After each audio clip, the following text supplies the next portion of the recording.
दोस्तों, आज हम एक ऐसे देशभक्त और भारतीयता के विचारक के बारे में बात करेंगे जो हमेशा कहते थे, मैं भारत को भारतीयता की मान्यता के आधार पर फिर से खड़ा करना चाहता हूं, उस काम में लगा हुआ हूं। जी हां, आप सही सोच रहे हैं।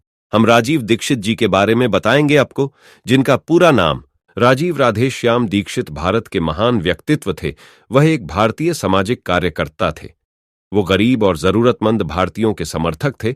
बहुत सालों से बहुराष्ट्रीय कंपनियों के खिलाफ संघर्ष कर रहे थे। वह भारतीय स्वतंत्रता के समर्थक थे और भारत में स्वाभिमान आंदोलन, आजादी आंदोलन और स्वदेशी आंदोलन के माध्यम से देश में जागरूकता फैलाने के लिए प्रयासरत थे। वह भारतीयता के एक मजबूत आस्तिक और उपदेशक थे। आइए राजीव दीक्षित का जन्म और जीवन के बारे में जानते हैं। राजीव दीक्षित का जन्म भारत के उत्तर प्रदेश के अलीगढ़ जिले के नाह गांव में 30 नवंबर 1966 को हुआ था। वह स्वतंत्रता सेनानियों के परिवार से थे। वह एक भारतीय वैज्ञानिक थे। उन्होंने एपीजे अब्दुल कलाम के साथ भी काम किया है। साथ ही वे फ्रांस के दूर संचार क्षेत्र में भी वैज्ञानिक के तौर पर काम कर चुके थे। उन्होंने भारतीय इतिहास के बारे में, भारतीय संविधान के मुद्दों और भारतीय आर्थिक नीति के बारे में भी जागरूकता फैलाने के लिए अथक प्रयास किया। आइए राजीव दीक्षित जी के पारिवारिक जीवन के बारे में जानते हैं। उनके पिता का नाम राधेश्याम दीक्षित था। राजीव जी मानवीय सभ्यता का दुनिया भर में प्रसार करते थे। वे ब्रह्मचारी थे।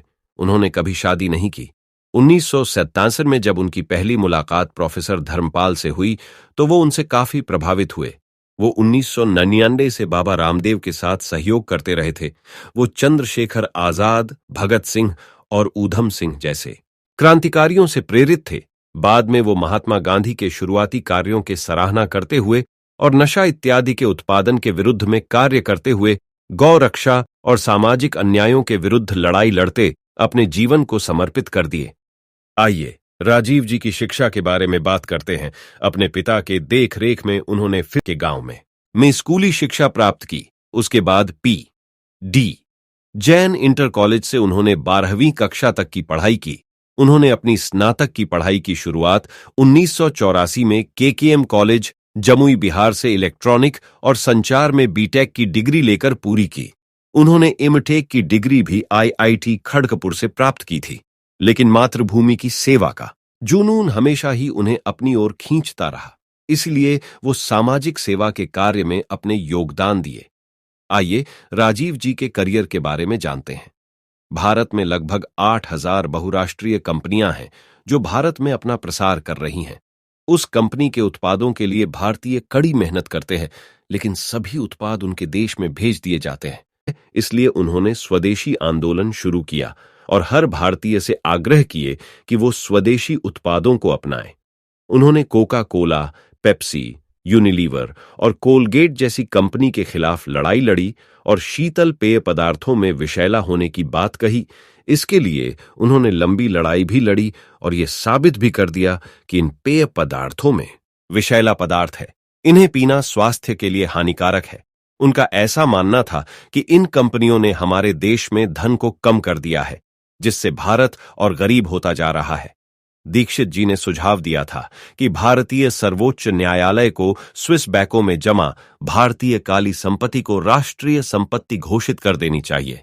भारत में स्विस बैंक में जमा पूंजी को लाने के लिए अपनी मुहिम में उन्होंने 495 लोगों के हस्ताक्षर को भी इकट्ठा किया था। 9 जनवरी 2009 को वह भारत के स्वाभिमान ट्रस्ट के सचिव बन गए थे। स्वदेशी में उनका विश्वास था। नई दिल्ली में उन्होंने एक स्वदेशी जागरण मंच का नेतृत्व किया, जिसमें 50,000 से भी अधिक लोगों को उन्होंने संबोधित किया।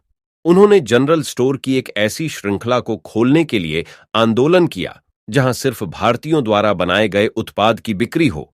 यह उन्हीं का ही प्रयासों का फल है जो आज जगह जगह पतंजलि के स्टोर ऑफ अन्य भारतीय उत्पादों का स्टोर देखने को मिलता है।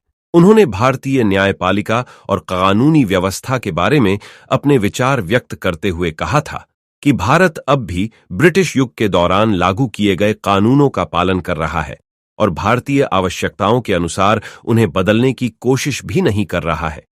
राजीव दीक्षित ने भारत के प्रधानमंत्री मनमोहन सिंह की सरकार पर यूएसए के एजेंट होने का आरोप लगाया।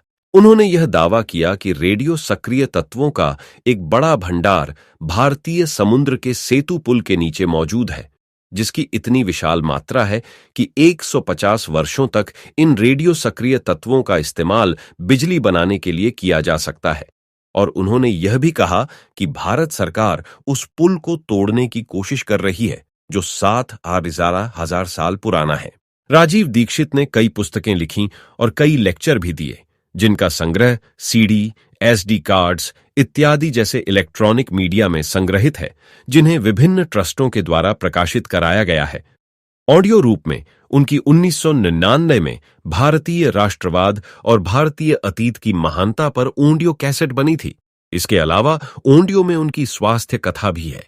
पुस्तकों में उनके द्वारा रचित है स्वदेशी चिकित्सा, गौ गोवंश पर आधारित स्वदेशी कृषि, गौ माता, पंचगव्य चिकित्सा, ये सभी उनकी उपलब्धियों में शामिल है। आइए जानते हैं राजीव जी के मृत्यु के बारे में, जो बहुत विवादास्पद रही है, जो अभी भी जिसके कई संदेह भरे घटनाओं का उत्तर नहीं मिल पाया और जांच रिपोर्ट्स में भी कोई तथ्य उपलब्ध नहीं है। राजीव दीक्षित का निधन 30 नवंबर 2010 को छत्तीसगढ़ के भिलाई में दिल का दौरा पड़ने की वजह से हो गया था।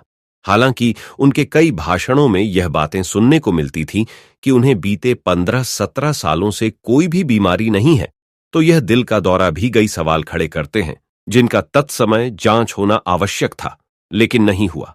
उनकी याद में हरिद्वार में भारत स्वाभिमान बिल्डिंग का निर्माण हुआ है, जिसका नाम राजीव भवन रखा गया है।